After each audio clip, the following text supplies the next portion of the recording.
किशोरी में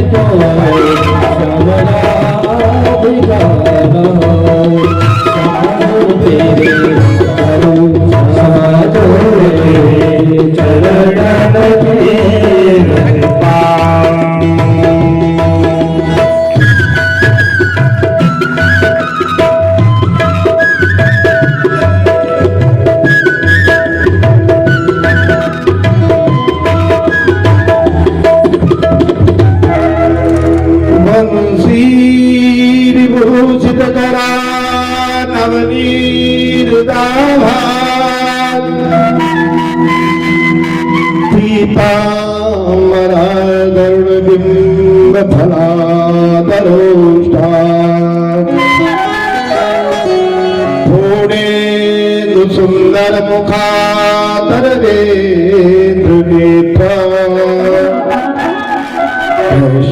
कृष्णात्तरं किमपि तत्त्वमहं न जाने ध्येयं सदा पर्वग्नमभीष्टदोहम्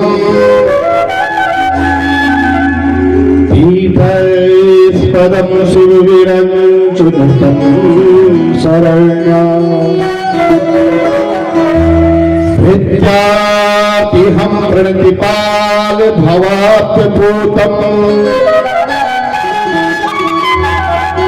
वन्दे महापुरुष ते चरणारविन्दम्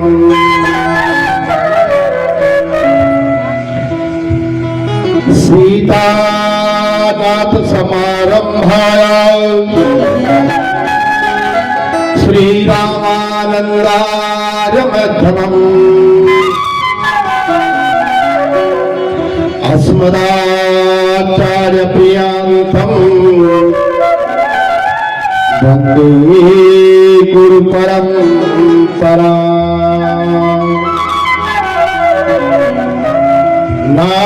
नारायणञ्च नमस्कृत्य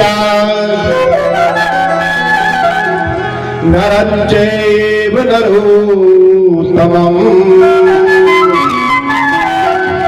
देवीं सरस्वतीं व्यासं ततो जयमुदीरये क्रांति सीतामृषितनन्दित सारथिर् यत्रे गितो विलसितामुसितांग शोभा वृंदावने विकृतिया मुनगान संघम् राधा मुकुंद युगलम् तदहं नमामि योऽन्ता प्रविश्य मम वाचमिमां प्रसूताम् सञ्जीवयत्यखिल शक्तिधरे स्वधाम्ना अन्यैश्च हस्तचरणात् श्रवणात् त्वगादीन् प्राणान् नमो भगवते पुरुषाय तुभ्यम् अस्ति स्वस्तरुणीकृतविगलन् कल्पप्रसूनाप्लुता वस्तु परस्तु तद्वेणुनादलहरी निर्वाण निर्व्याकुलम्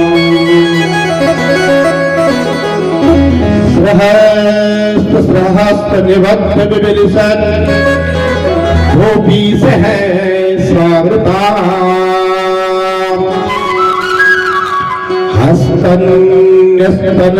हस्तन्यस्तनतापवर्गमखिलम् तारां किशोराकृति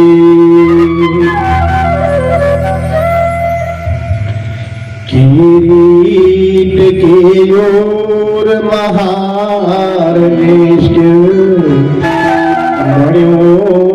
मणियोत्तमाला पुलाकित सर्वगात्रा पीताम्बरं कंचन चेतनाधा माला धर्म के सब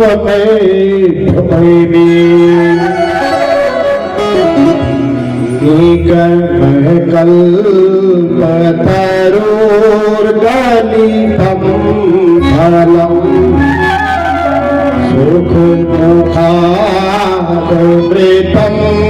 तपसयुतम् श्रीमद् भागवतं रसमालयम् मुहुरहो रसिका भुवि भावका मुहुरहो रसिका भुवि भावका। परम मंगलमयी परत आकार करुणा करुणालय भक्त वांछित कल्प तरु विनंदित पीताम्बरधारी भगवान नारायण की चरण कमलों की वंदना करते हुए आदि शक्ति भवानी मां राधा जी की चरण कमलों की वंदना करते हुए आज हम षष्ठ दिवस की ज्ञान गंगा कथा सागर में जो है डुबकी लगाएंगे।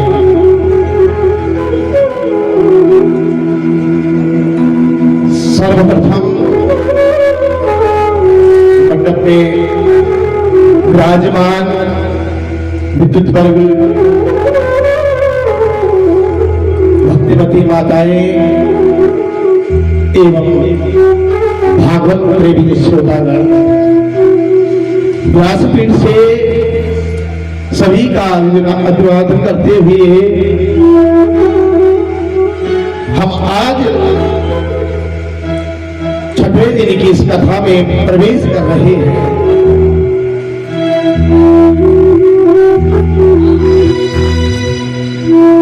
धन्य है कि हमारा मानुष तन परमात्मा की दिव्यमयी मंगलमयी आनंदमयी कथाओं का श्रवण करने का हमें अवसर प्राप्त हुआ है कि दुर्लभो मानुष देहा देहिनाम क्षण भंगुरो। दुर्लभता से क्या शरीर प्राप्त हुआ और यह शरीर दुर्लभ है। जन्म जन्मांतर के कल्प कल्पांतर के जब पुण्य उदय होते हैं तब परमात्मा की दिव्य लीलाएं दिव्य कथाएं इन कारणों के रसास्वादन के लिए प्राप्त होती है। जब परमात्मा की दिव्य कथाएं इन कर्ण टुकड़ों से हम सुनते हैं तो परमात्मा हमारे हृदय में विराजमान होकर के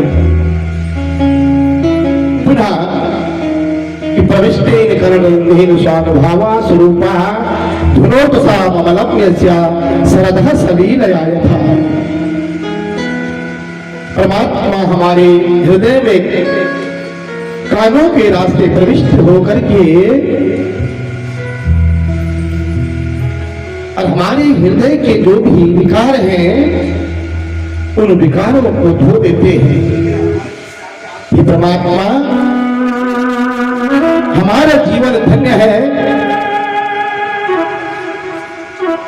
कि हम आपकी मंगलमयी कथाओं का श्रवण कर रहे हैं। इस कलयुग में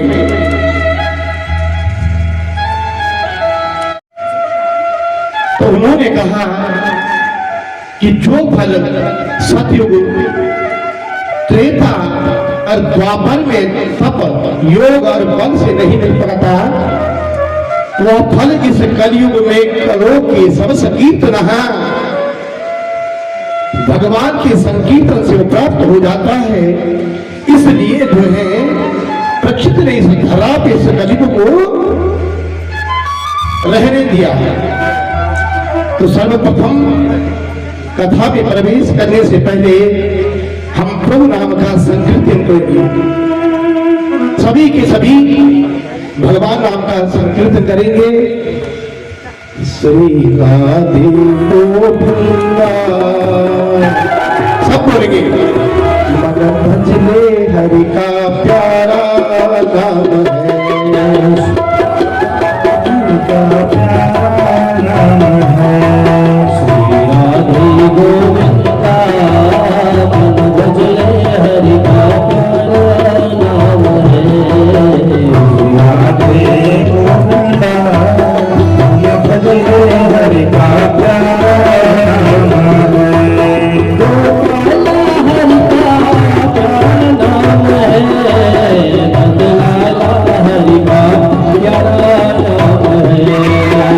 गोपाला हरि का प्यारा नाम है, नंदलाला हरि का प्यारा नाम है। श्री राधे गोविंदा भजले हरि का प्यारा नाम है। श्री राधे गोविंदा भजले हरि का प्यारा नाम है।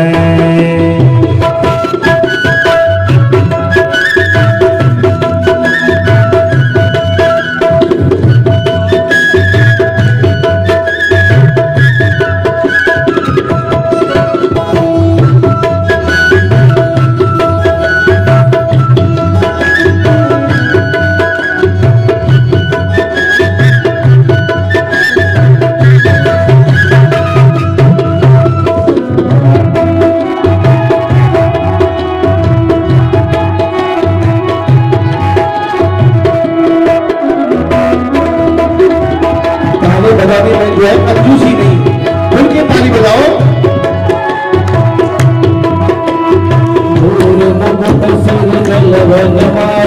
केसर तिलक लगाए, केसर तिलक लगाए। मुकुट सिर गलवन माला, केसर तिलक लगाए, केसर तिलक लगाए। वृंदावन के कुंज गलिन में हो, वृंदावन के कुंज गलिन में सब राज रचावे, सबको राज रचावे। राधे गोविंदा भजले हरि का प्यारा नाम है। राधे गोविंदा भजले हरि का प्यारा नाम है।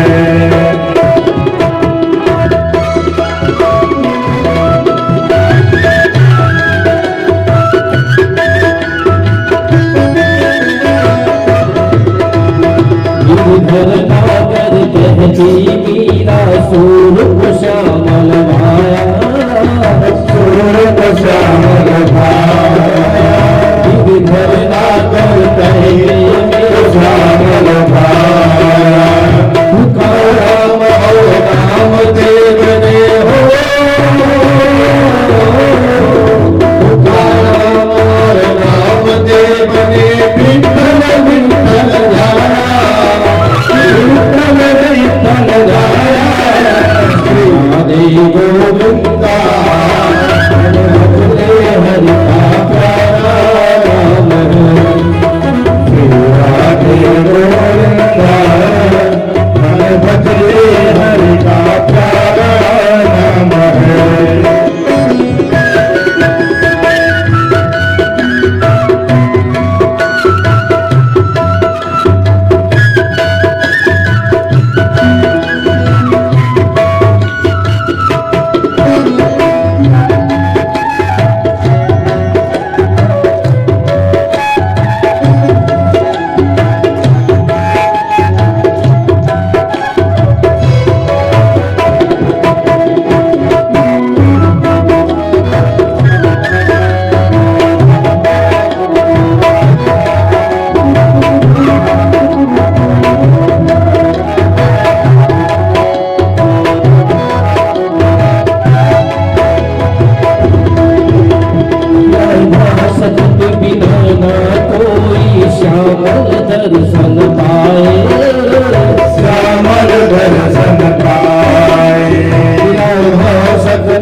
दर्शन आए, श्यामल दर्शन पाए।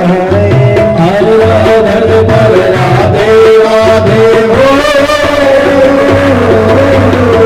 हर धर पर राधे राधे आए, श्री राधा भागे आए। हरि गोविंदा भजले हरि नाम नाम हरि गोविंदा तन भजले हरि का प्यारा नाम है। गोपाला हरि का प्यारा नाम है, नंदलाला हरि का प्यारा नाम है। गोपाला हरि का प्यारा नाम है, नंदलाला हरि का प्यारा नाम है। गोपाला हरि का प्यारा नाम है, नंदलाला हरि का प्यारा नाम है। श्री राधे गोविंदा तन भजले हरि नाम है, भजले हरि का प्यारा नाम है। भजले हरि का प्यारा नाम है, भजले हरि का प्यारा नाम है, भजले हरि का प्यारा नाम है।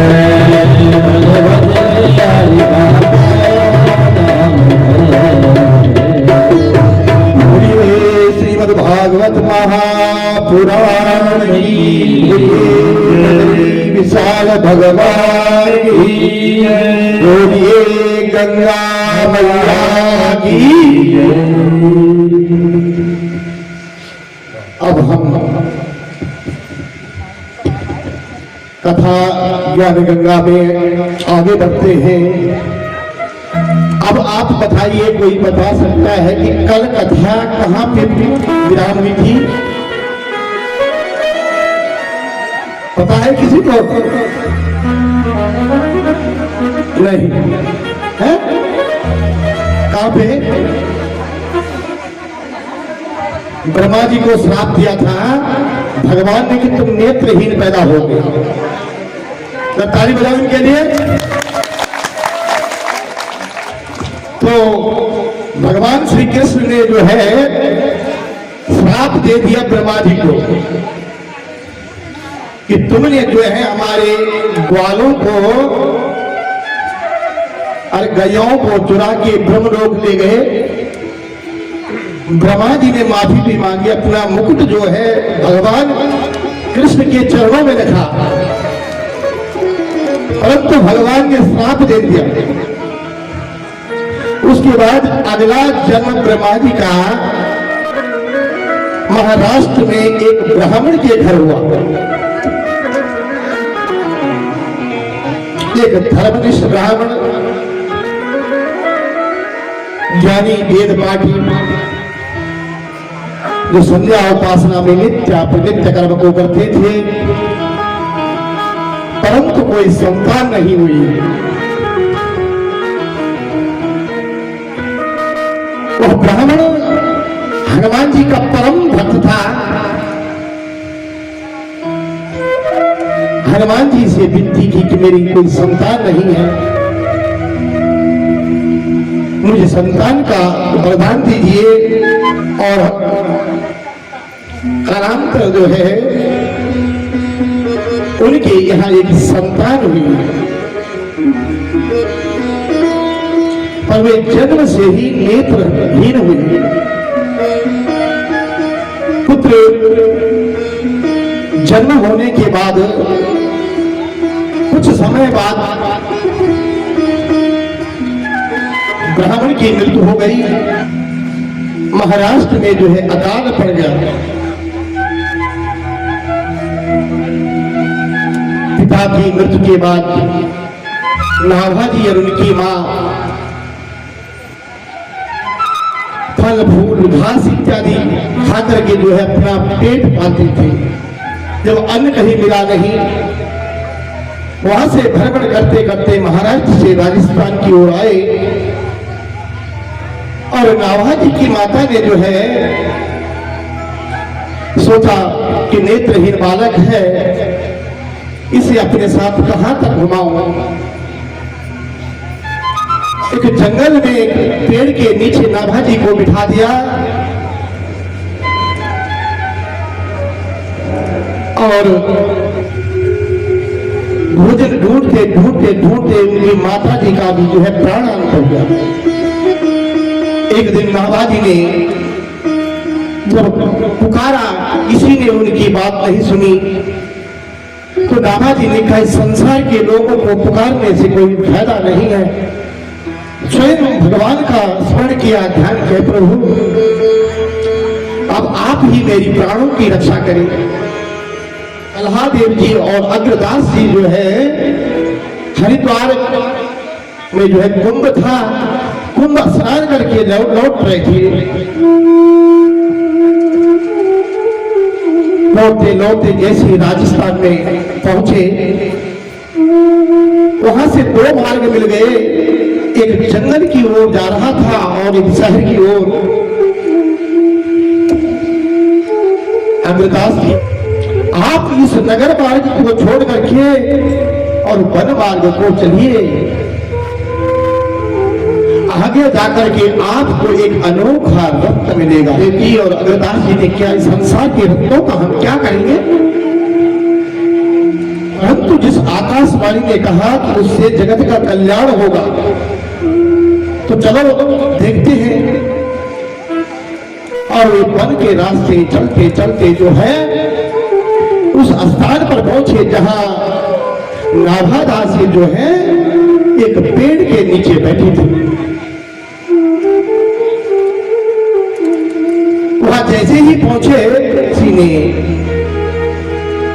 देखा कि ये नेत्रहीन है, उसी समय अपने कमंडल का जल अभिमंत्रित करके उस बालक के मुख पर जैसे ही वो जल के छींटे मारे, उनकी नेत्र ज्योति जो है प्राप्त हो गई।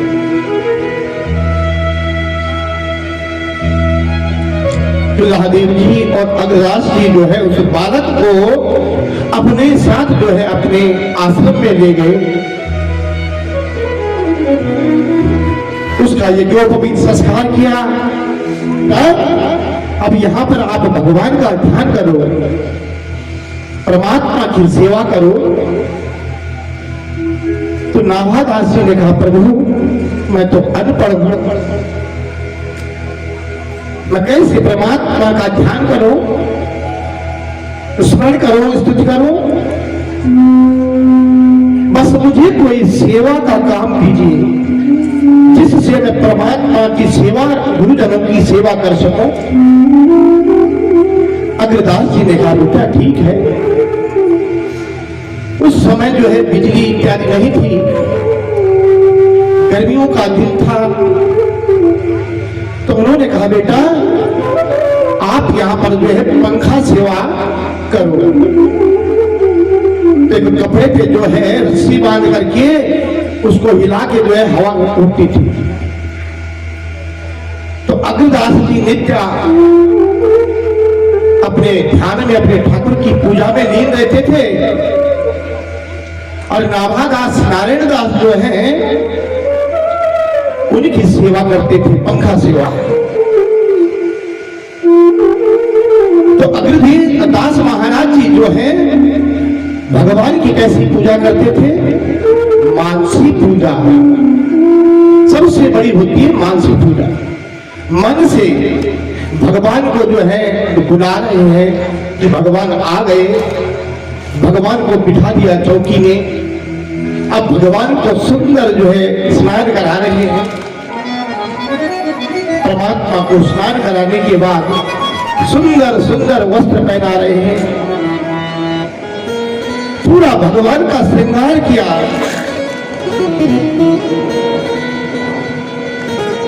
नाभादास जी देख रहे हैं। अब जैसे ही गोविंद को जो है माला पहना रहे थे, सुंदर पुष्पों की माला थी, जैसे ही पुष्पों की उस माला को मेरे ठाकुर जी के गले में डाल रहे थे, तब तक एक आवाज आई, गुरुदेव रक्षा कीजिए।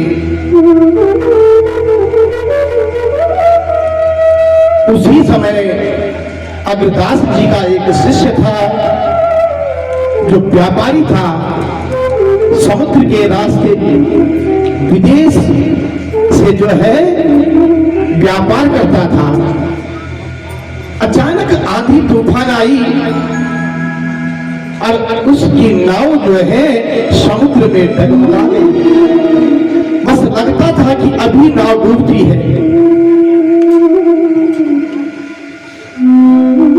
उस व्यापारी ने, उस बणिक ने तुरंत अपने गुरुदेव का स्मरण किया कि गुरुदेव मेरी रक्षा कीजिए।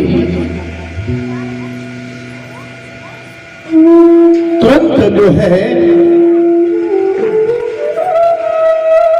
गुरुदेव उसकी वाणी को सुनकर के जो है रुक गए कि क्या होगा मेरे शिष्य का, कि मेरा शिष्य जो है विपत्ति में है। परमात्मा का चिंतन कर रहे हैं।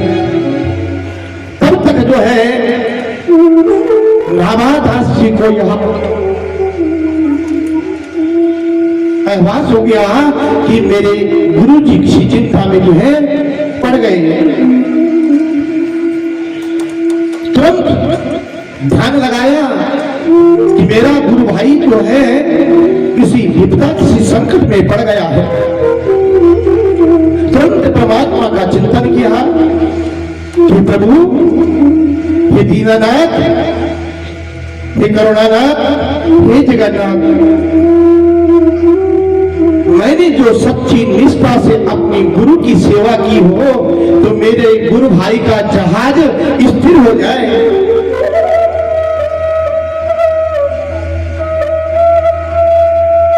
तुरंत परमात्मा की कृपा हुई और उसका जहाज जो है स्थिर हो गया।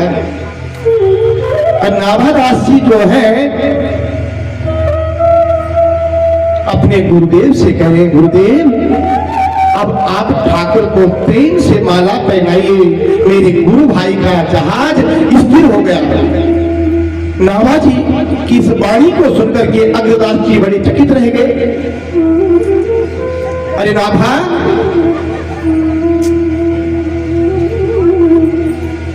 तूने मेरी मन की बात कैसी जान ली कि गुरुदेव किस दुविधा में पड़े हुए हैं?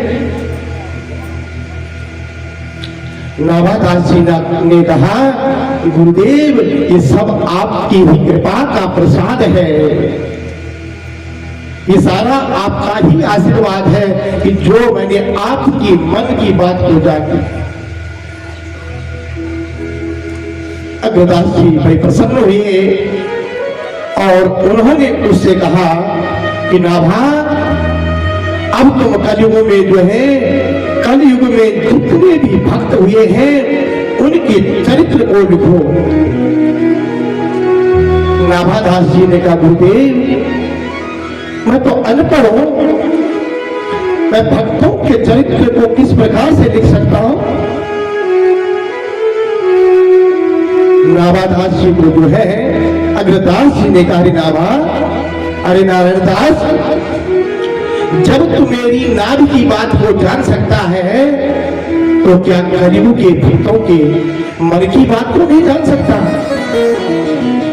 नारायण दास से उनका नाम नाभा रखा, नाभादास। और कलयुग में फिर नाभादास जी ने जो है भक्तों का चरित्र लिखा कि कलयुग में जितने भी भक्त हुए उन भक्तों का चरित्र जो है नाभादास जी ने लिखा। एक पुस्तक लिखी उन्होंने जिसका नाम है भक्तमाल।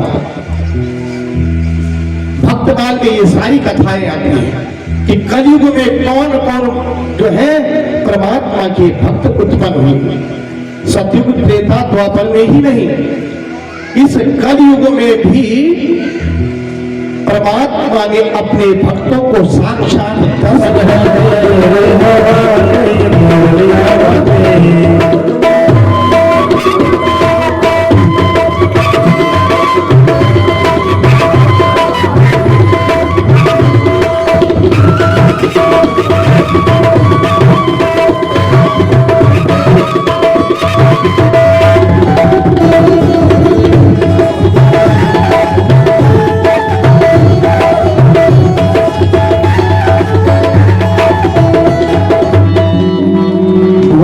के बिहारी लाल की।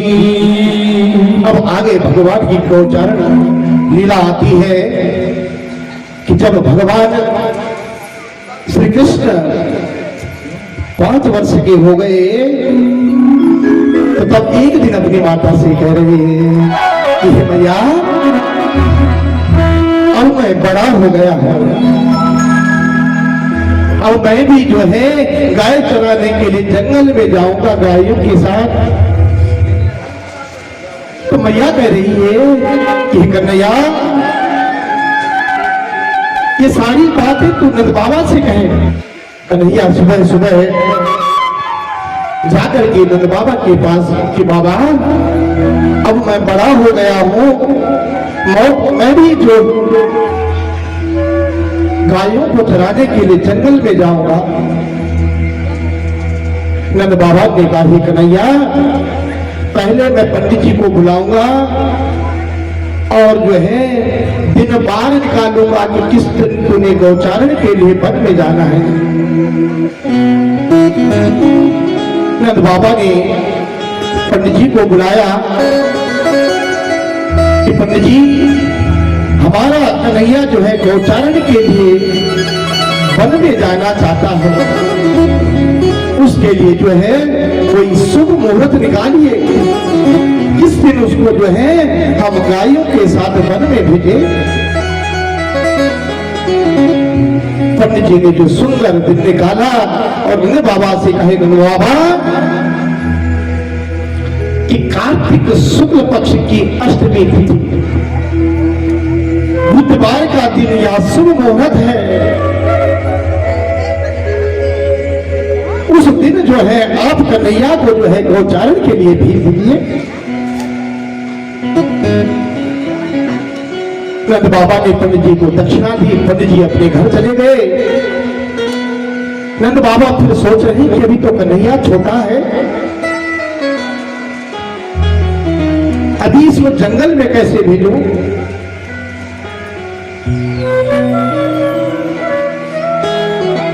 उधर जो है सारे गोप अपनी गायों को जो है निकाल रहे हैं गौशाले से।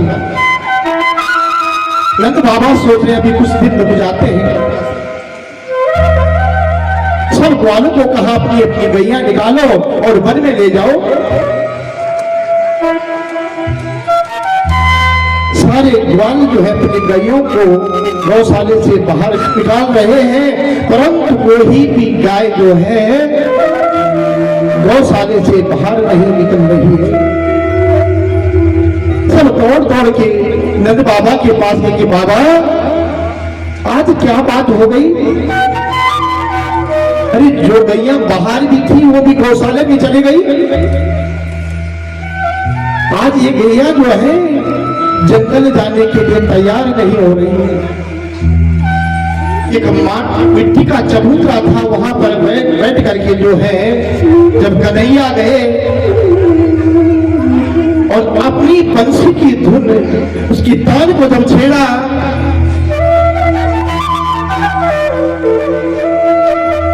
उस बंसी की धुन में एक एक गाय का नाम लेकर के पुकारने लगे।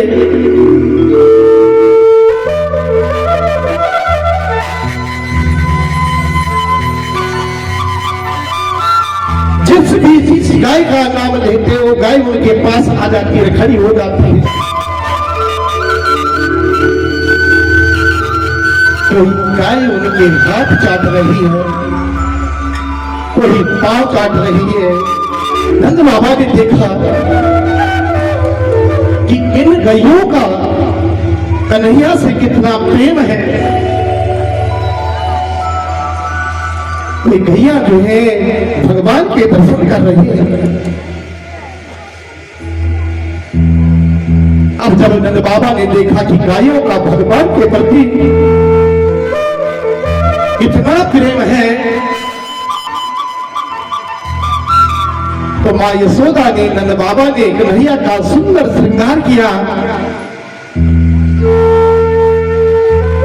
और जो है उन्हें गौचारण के लिए आज्ञा दे दी और आगे आगे से कन्हैया और पीछे पीछे से गैया वन को जाने लगी। जितनी भी छोटी गैया थी, छोटी छोटी गैया, और उनके साथ आगे से कृष्ण कन्हैया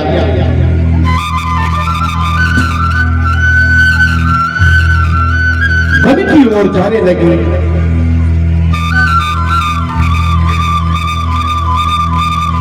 सारे गोप प्रसन्न हो गए कन्हैया को देकर के। उनके उन छोटे स्वरूप को, छोटी छोटी गैया जब उनके पीछे जा रही है तो सबका मन मुग्ध हो गया, और सब के सब जो है भगवान नारायण की उस छवि को देख रहे हैं। छोटे छोटे बाल, छोटे से छोटे से छोटे से मेरे छोटे से मेरे छोटी छोटी गैया, छोटे छोटे बाल, छोटे छोटे गैया, छोटे छोटे बाल, छोटे से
Hare